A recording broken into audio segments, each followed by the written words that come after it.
لەو پەڕی هەژاریەوە بۆ سەرۆکی زلهێزترین وڵاتی جیهان بێباوەڕ بوو، بەڵام دوژمنی دیمەنە ڕووتەکانی ناو فلمەکان بوو. عاشقی شەراب و بەرپرسی کوشتنی 20 ملیۆن هاوڵاتیە. زیاتر لە ملیۆنێک موسڵمانی کوشت، بەڵام داوای دەوڵەتێکی عەرەبی دەکرد بۆ فەڵەستینیەکان. سڵاو، من هێوارم، دوو دیوی یەکێک لە دیکتاتۆرترین سەرۆکەکانی مێژووتان پێناسێنم بە ناوی جۆزێف ستالین.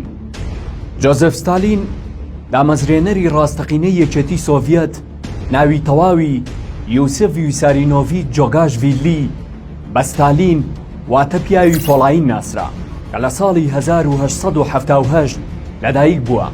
خۆی کەسایەتیەکی ترسناک و توندڕەو بوو، بەڵام باوکی کابرایەکی هەژاری پینەچی بوو. ستالین دوو جار هاوسەرگیری کردووە و عاشقی سینەما و مۆسیقای مۆزارت بوو. جگەلەوەش هیوایەتی شەرابی جۆرجی بووە کە ئێستا ئەو شەرابە بەهۆی خراپی کوالێتیەوە لە ڕووسیا قەدەغەیە.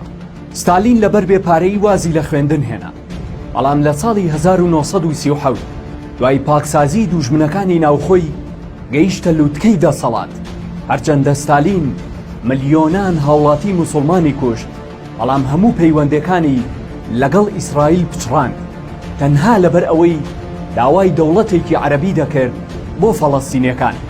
ستالین مرۆڤێکی بێباوەڕ بوو، بەڵام لە فلمەکاندا دیمەنی ماچ و ڕووتی قەدەغە کرد بوو.